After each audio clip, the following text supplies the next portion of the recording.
North Korea has made incredible progress in its nuclear weapons program. Just recently, a leaked report from the DIA shows US intelligence now believes North Korea has about 60 nuclear weapons.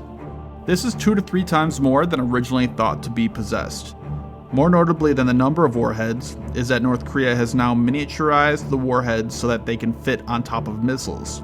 On top of this, North Korea has seemingly successfully tested an intercontinental ballistic missile twice in July, showing their ability to now hit the continental US. With North Korea's rapid nuclear deployment and tensions on the rise, what can the US and their allies do to mitigate these threats? North Korea's nuclear weapon expansion is no major surprise. Kim Jong-Un views his nuclear program as absolutely vital. First off, North Korea views these weapons as the ultimate insurance policy.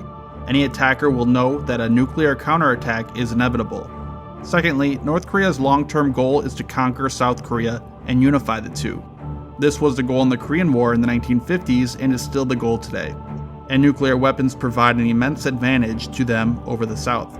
Short of going to war, here are a few things that the US and its allies can do to counter the North Korean threat. The first issue is a massive artillery barrage on the South. North Korea is estimated to have over 15,000 artillery pieces and 6,000 rocket launchers, many of which are aimed at the South Korean capital of Seoul. Seoul is one of the most populated cities in the world, with over 25 million people living in the greater urban area. Artillery is not only very deadly, but is a very powerful psychological weapon. It instills fear in every person within its range. It is unpredictable and can hit targets from over a dozen miles away, all while staying out of sight and out of range of most small arms. Artillery rockets are a Soviet invention. North Korea has adopted this weapon for use against the South. These weapons typically have a longer range and carry a larger warhead than artillery shells. The KN-09, for example, has a range of over 100 miles. They can also carry submunitions and smaller chemical warheads, which would cause more widespread casualties. Artillery and rockets are especially useful in the mountainous terrain of Korea. The artillery batteries may stay hidden and out of sight behind hills, making retaliation much more difficult.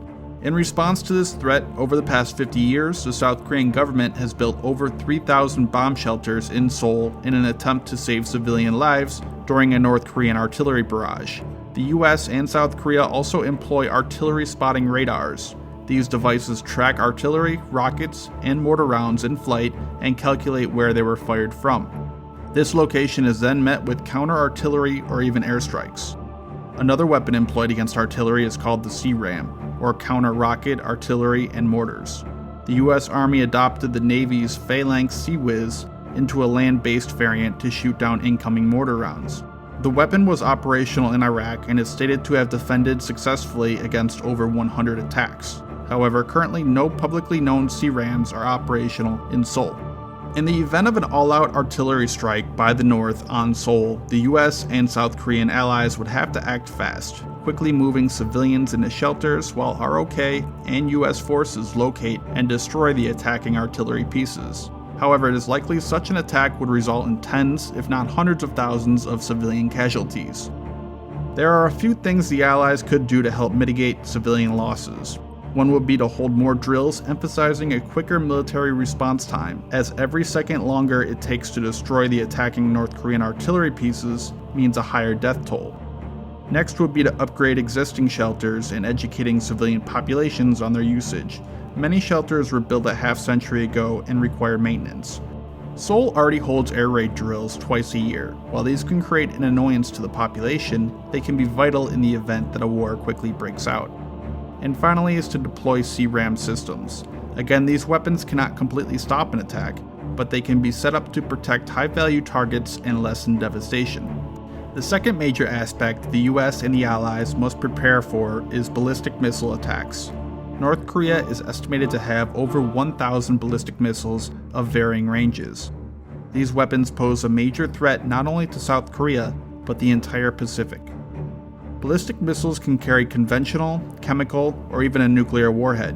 They travel much farther and therefore much faster than artillery, with intercontinental ballistic missiles traveling over 10,000 miles per hour. When it comes to nuclear war, the advantage is with the attacker, as it only needs to be successful once, whereas the defender cannot afford to miss even once.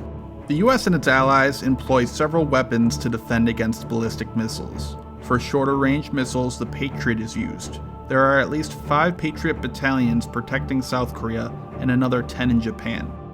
Medium-range missiles are countered with the THAAD and with the ship-based SM-3. One THAAD battery is already installed in southern South Korea, and a second was recently approved to be installed closer to Seoul. Another is also based in Guam. The SM-3 missile is operational on several US and Japanese naval ships in the region. And finally, the GBI is used to defend against intercontinental ballistic missiles. These missiles are based in California and Alaska, directly along the path a North Korean missile would take to hit the United States. The Allies can better protect themselves against North Korean missile attacks by expanding their defenses. The new South Korean president considered suspending THAAD deployment in the country after China objected to its presence. However, after North Korea continued to demonstrate increased capabilities, the president not only agreed to host THAAD, but also to deploy a second THAAD battery. China is against THAAD, particularly the powerful AN/TPY-2 radar that comes with it. They believe it'll be used against China to counter their interest in the region. Deployment of additional THAAD missiles can be used to pressure China into halting North Korea's missile and nuclear programs. A permanent THAAD battery would also be useful in Japan to counter North Korean threats. The US has also increased production of the GBI missiles to defend their country from attack. The American government has also recently proposed to resurrect Star Wars. Star Wars was a comprehensive plan to stop nuclear attacks on the US in the 1980s using satellites, lasers, railguns, and missiles. The program was originally canceled due to cost and technology limitations, but officials now believe that some of its aspects are now feasible. Threats have ramped up on both sides. North Korea recently threatened to attack Guam. Guam is home of a large US military base with tanker and bomber aircraft. The island is also protected by the THAAD missile defense system. Guam is just over 2,000 miles away from North Korea. A missile that can travel that far is just within the outer range of what THAAD can handle. North Korea recently expanded on this threat, saying they will test launch 4 missiles toward Guam before the end of August. And President Trump responded by threatening to bring fire and fury, the likes of which the world has never seen before. North Korea will never give up its nuclear and missile program. The past 3 US presidents have all tried and failed to end the North's nuclear ambitions by easing sanctions and giving aid. So short of going to war, the US and its allies will need to continually build up and strengthen its defenses to counter the increasingly dangerous North Korea.